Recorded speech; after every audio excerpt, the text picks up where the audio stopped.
you gotta say, it's a beautiful looking truck.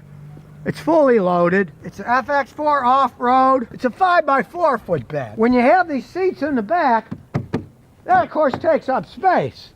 So you can't have as big of a bed with the frames that they design it for. But of course, being an F-150, it's got a real frame. There's where it bolts on. A serious truck with a serious frame. This is not unibody construction. Now, interestingly, this is a hybrid. You can tell that by the orange wires here. And it really makes a difference in this vehicle. Of course, I'm old school. I like the V8s, but of course, you're gonna get worse gas mileage. And with this hybrid system, this has got plenty enough power, but still gets good, real gas mileage. Now, I'm not talking about the fantasy that you see on the sticker that's done on a dyno. Only a small portion of that stuff is actually ever tested. In Michigan, most of it, they just go by the manufacturer's information they give you. But in the real world, driving us down the road, and he's pulling an 8,000-pound trailer, he's getting 21 miles a gallon. And that's something. You gotta understand, when you're pulling stuff, all those figures go out the window. Read the article that was a few months ago about the Canadian guy with a Tesla, and he was pulling just his bass boat. And he went 90 miles and he couldn't make it back because it had gone through more than 60% of the charge just going 90 miles because he was pulling something. Realize, that's one of the reasons I make these videos. Don't listen to the fantasy advertising crap. Listen to real people who actually own these things and see how they work in the real world when they're pulling stuff, when they're hauling stuff, not some made-up figure. And 21 is pretty good for a gasoline pickup truck, towing that kind of weight. But on his commute, when he's driving on a highway to work, he's gotten as high as 36 miles a gallon.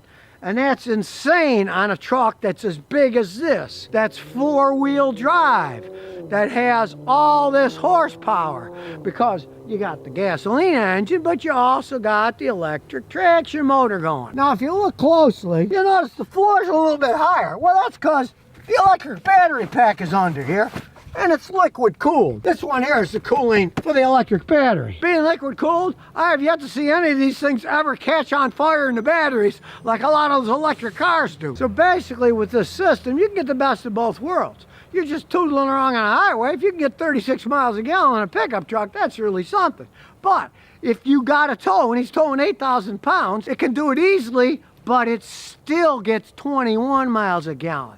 And for those of you who don't know pickup trucks, try towing 8,000 pounds with any normal pickup truck. They'll start getting into the single digits gas mileage, not 21. Now, technologically speaking, the way that's made possible is with that wild 10-speed automatic transmission that Ford has. Now, granted, the early ones did have problems, and that's the only gripe that he says he's really got with this truck is that it often skips second gear. So he's taking it in under a TSP next week, and they're going to reprogram it so that it won't be skipping the second gear. Now, he will get a little bit lower gas mileage, and I mean, if it was a lot lower, he can always go back and say, put it back that way to get better gas mileage. It's your choice. But he doesn't like the feel of it, so he's going to see what happens with the gas mileage, and I'll tell you after he gets it reprogrammed and drives it a few months. Now, this one has a 7.2 kilowatt inverter on it, and of course,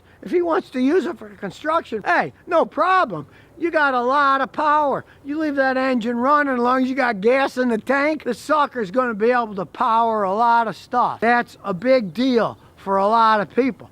That's why I don't comprehend all this crap about pure electric vehicles. For a lot of people, these hybrid ones make a lot more sense because you got the best of both worlds. You can get all the electricity when you need it, but you got a tank of gasoline that you're not going to run out of no matter where you are, and it's not going to leave you stranded when the electricity runs out as long as you watch your gas gauge. And there's still an awful lot of gas pumps out there compared to the puny amount of electric chargers there are in this country today. Now, since it's four-wheel drive, you're not going to get stuck anywhere. Use of aluminum, there's a lot of aluminum parts. That's how they get better gas mileage. They weigh less than the old trucks did, but they still got a full-size spare. It's a real working truck.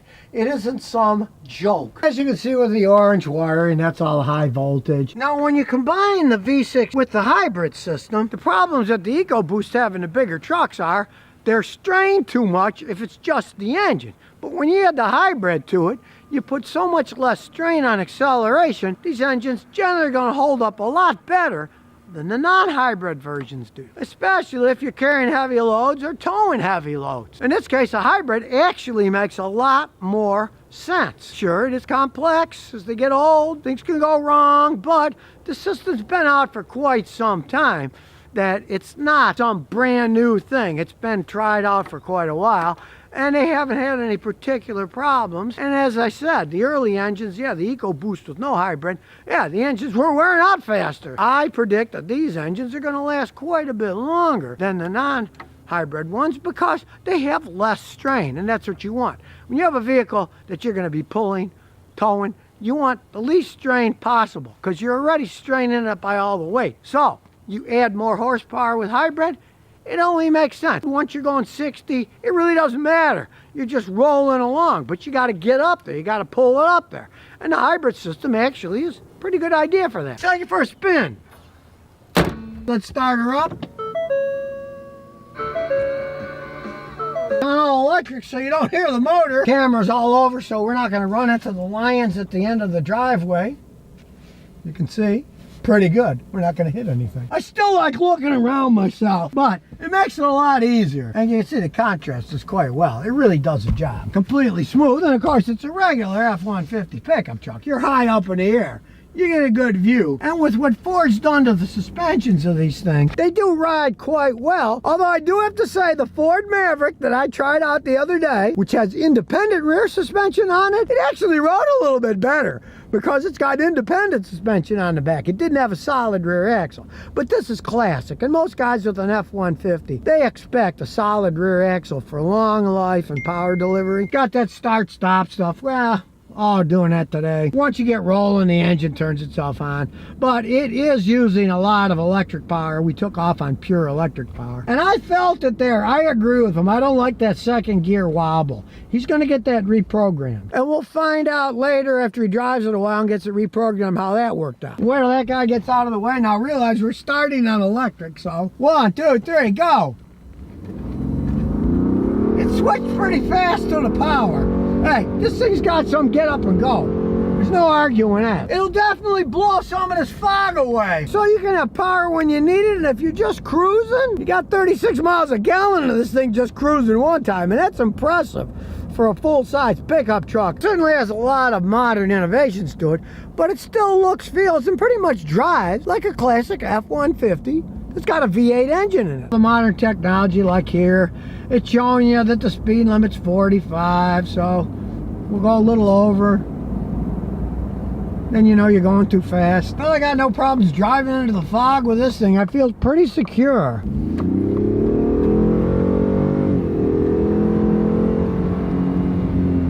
Makes an interesting sound too. And on a smooth road like this, man, you can hear it's pretty quiet.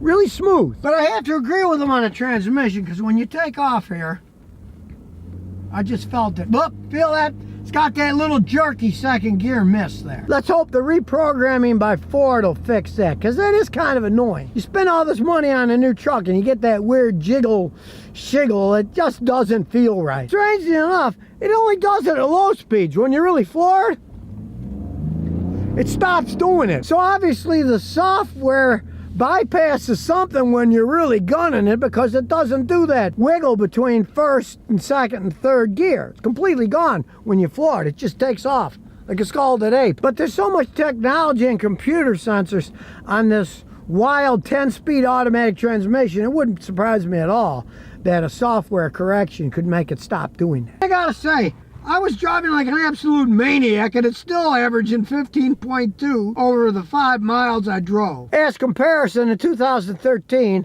I drove a Shelby Cobra GT500 with 667 horsepower, and when I had that, I didn't get 15 miles a gallon. I only got 3. So driving this thing fast, it's kind of impressive. It's like 5 times what I got in that Mustang. So what's my conclusion? Well, if you're not afraid of technology, it's a very interesting truck. We'll find out about that jiggle shift that we saw when he takes it back to get it reprogrammed. I think they probably can fix it, because when I floored it, it went away entirely. So obviously the software can control a lot of stuff.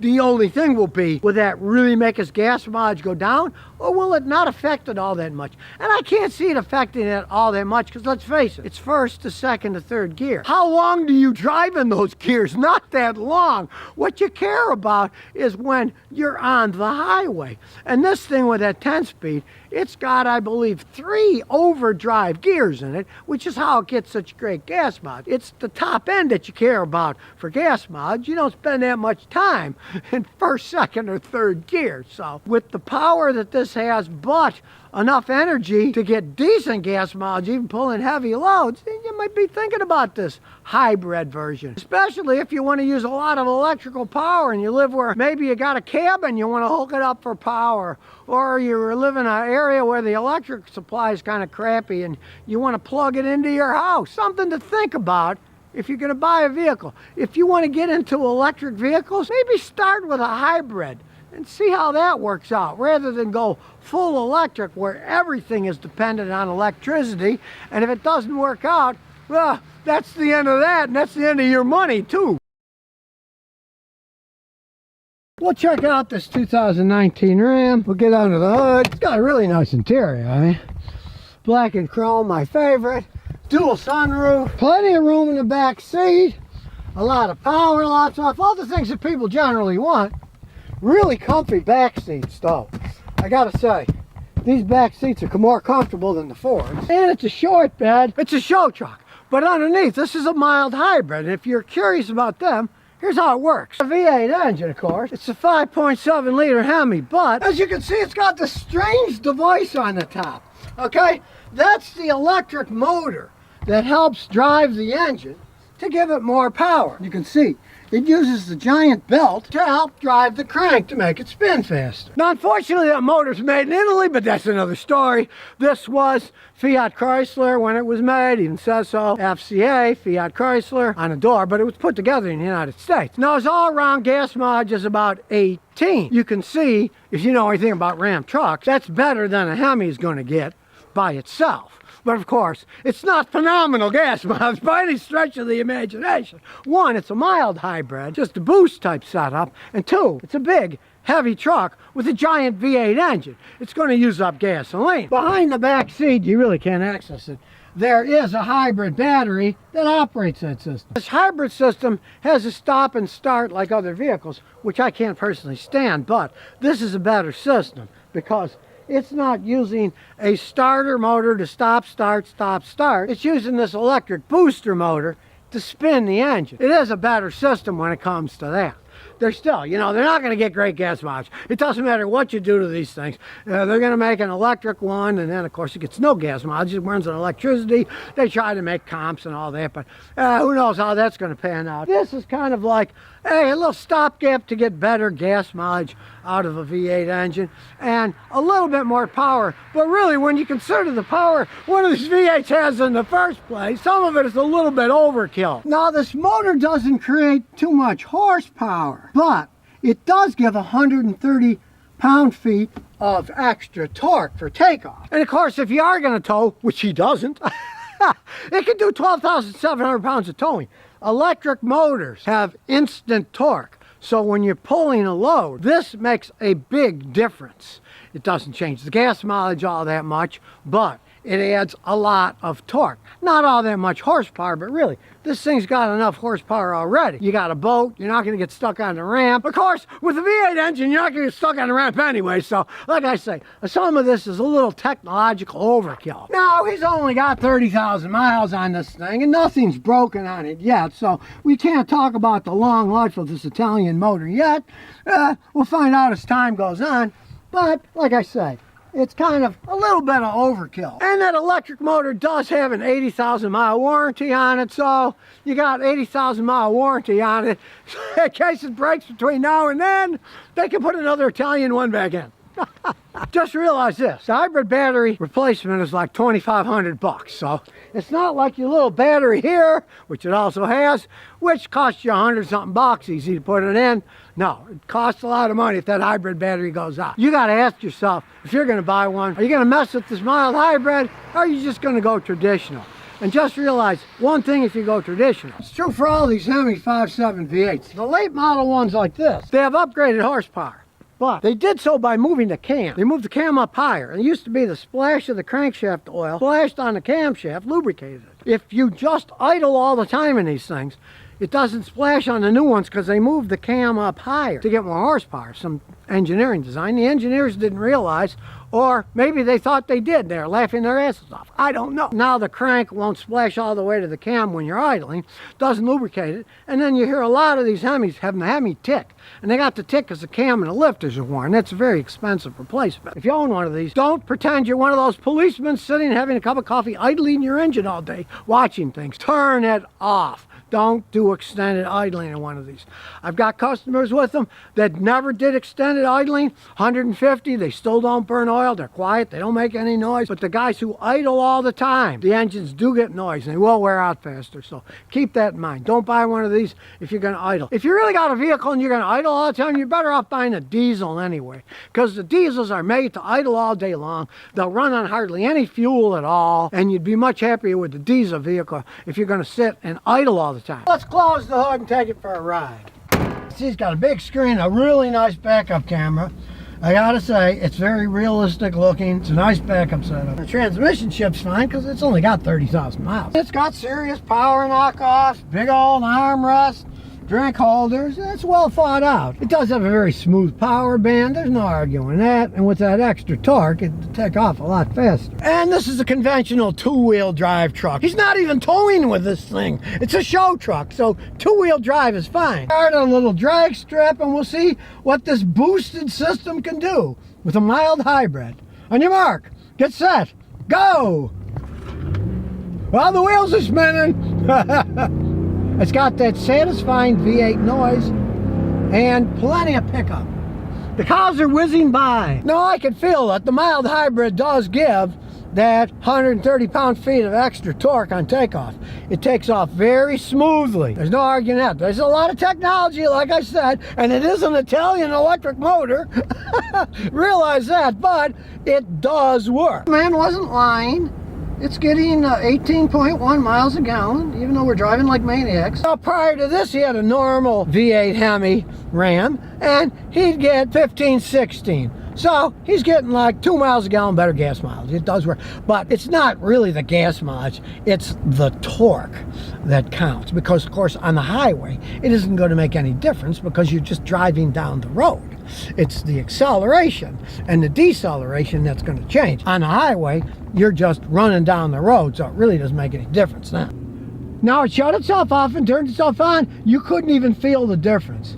I do have to say, even though it's an Italian motor, it's very smooth. You couldn't feel it shutting off, and you couldn't feel it taking off either. It was just like it was a normal engine idling. But the engine was shut off, then that electric boost motor turned it back on, and there wasn't any lag. You couldn't feel any difference, as if you were in a normally idling V8 engine. Now, the one thing the owner says, even though he's had it for 2 years, he bought it used, he's still not used to the regenerative braking because it's a mild hybrid. It regenerates some electricity, not all that much electricity, but some. And he still doesn't get used to the feel. And that's something that you really have to get used to.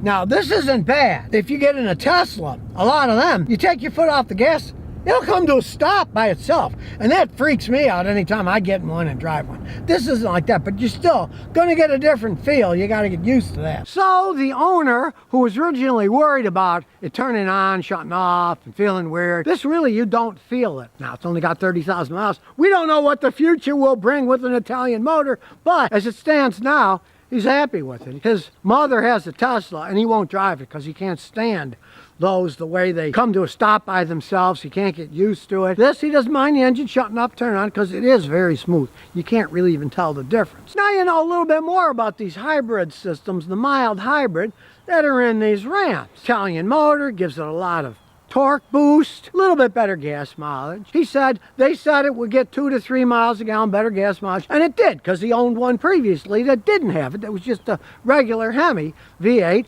And he's getting about 2.5 miles a gallon better than he did in that. So it does a little bit. And Ram's car's always had a lot of power for towing stuff. He's not using it for towing, but if you're thinking about towing, that extra boost, that's the main thing that I can see them putting it in these things, is that you got all that extra torque for pulling stuff out. I mean, you got a huge V8 engine to begin with, big old Hemi engine, right? But that extra electric torque for pulling stuff, you can really feel the difference. So it was put together in the United States, assembled here. It's an American engine, just has an Italian motor on it. So it's not something that has an Italian-made diesel engine that I would say run away from. It's still a pretty reliable engine as long as you don't spend too much time idling. But in this particular model, you don't have to worry about that because it turns itself off when you come to a stop, and then that giant electric motor spins it back into action. So in this case, he'll probably never get lift or tick in this engine. This is the twin turbo V6. This is also a hybrid, and it's got about 19,000 miles on it now, and you're going to find out the truth. Not hype, although people say I'm a Toyota fanboy. Watch some of my videos. You'll see that I'm honest about them all. So let's give an honest review of this. Okay, I mean, it's a beautiful looking truck. There's no arguing that. It's 4-wheel drive, and it can tow. Yeah, they don't use the V8 engines anymore. A V6 engine with twin turbos and a hybrid boost system. Now, this is the second year they're really mass producing them. The early ones, they had a problem with the turbo. Toyota fixes it with a software upgrade. This particular one, I don't expect any turbo problems. He hasn't had any yet, 19,000 miles. Now, the hybrid system is more or less a unique hybrid system. It's not what you see on the other Toyotas. It has a motor between the engine and the transmission. So when the electric motor gives boost, it's giving boost directly to the transmission, and in this case it's 4-wheel drive, and it goes to the transfer case, it goes to whatever wheels you want it to go to. It's more or less a mild hybrid system. It puts out 437 horsepower and 583 pound-feet of torque. That's strong. And the thing is, they know turbos put out power, but there's always a little bit of lag. Well, it's where the hybrid comes in. Electric motors have no lag. They have pretty much full torque as soon as you turn them on. At 2,600 RPM, the motor itself puts out full torque. So it's putting out torque at a lower RPM. If you saw the video I made in Rhode Island with that Polaris, okay, it was a little vehicle, and it put out 203 horsepower. It put out those horsepower 8,250 RPMs. Now, that sucker was spinning, right? In order to get full power on that thing, you were redlining the vehicle. And the thing got even below teens. Sometimes it get 8-9 miles a gallon, even though it was small, because it was getting it at really high RPMs. This does it at lower RPMs, which is better. Now, being a Toyota, it's got the dual system for the fuel injection. It's got regular port injectors, and it also has GDI injectors, and Toyota's system flips back and forth to make it run the best. And if you see that shiny bit of aluminum down there, okay, there's a cooler there, there's a vent port, there's a cooler here, and on the other side there's a vent port, there's another cooler down in here. Each of the turbos has its own cooler, but it's more than that. Back in the day, guys had turbos, they tell them, don't shut the engine off, let it run to cool everything down. Well, these babies have electric fans, so if you're lazy and you just turn it off and go away, it's got electric fans that can cool it down, even when a vehicle is shut down. So it will cool them up so they won't overheat.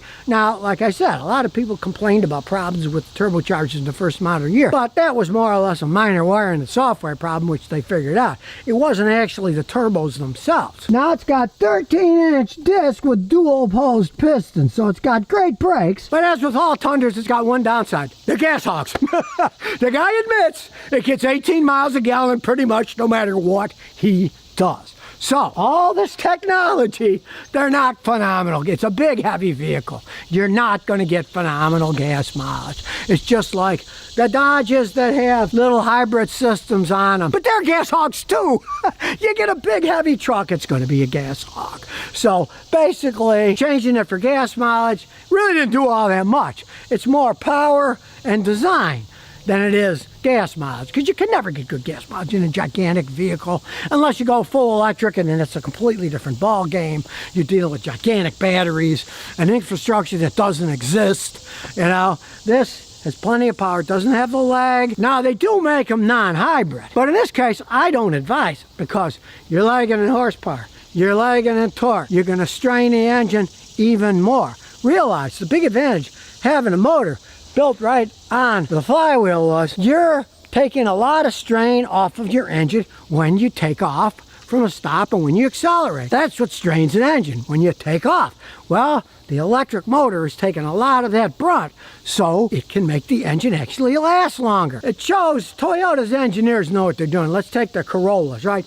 They have transmissions in those that are CVT transmissions. I'm not a big fan, but they got a launch gear. So they launch on an actual gear. So the strain on the CVT of taking off from 0 to whatever is now done on an actual gear. So they could make the CVT smaller, lighter, and they don't break because the big strain of taking off is done by the actual gear.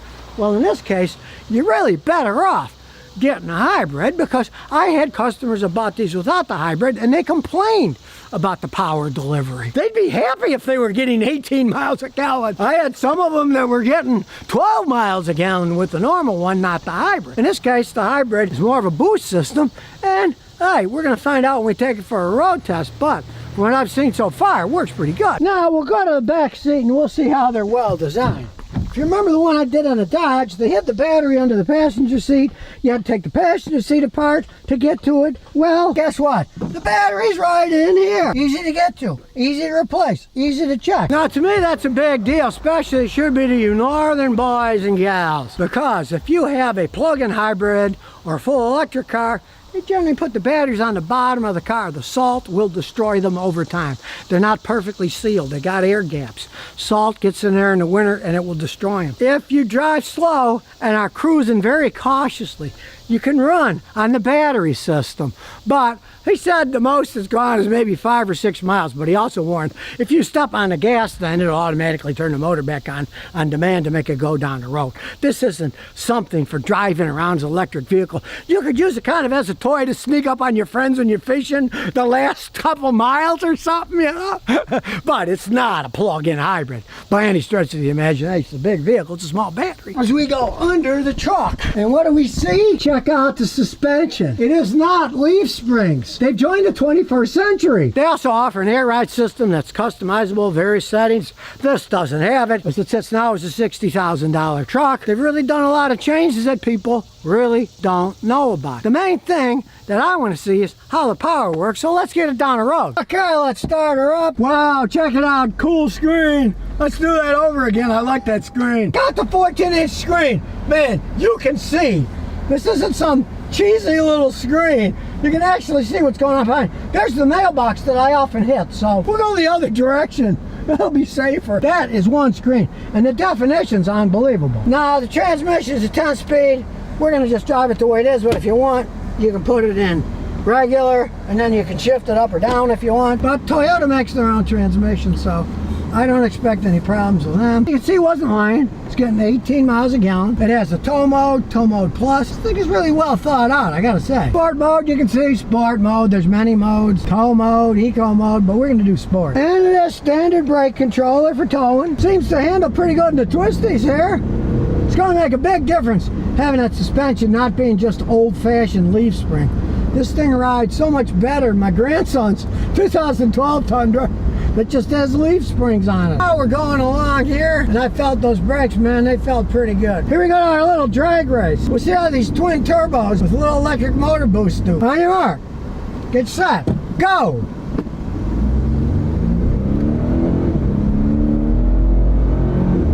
Smooth shifting.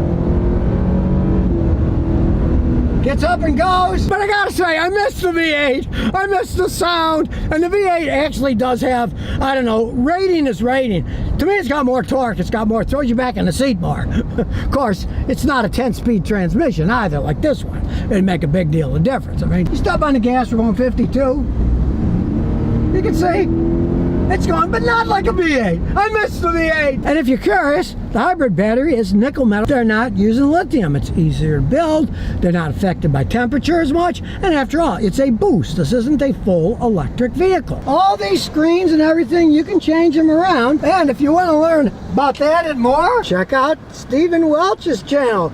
He's a big Toyota tech guy. You can learn an awful lot about Toyotas from him. As you can see, just scrolling through, there's all kinds of things that you can change. And you can change all the different meters. You can have transmission temperature, you can have boost pressure, all kinds of stuff. You can do pitch and roll on it if you're doing a little off-roading. It even checks all your lights if you want, automatically. So, what do I think of this 2023 Tundra? I gotta say, it's a very interesting machine with the hybrid boost on it.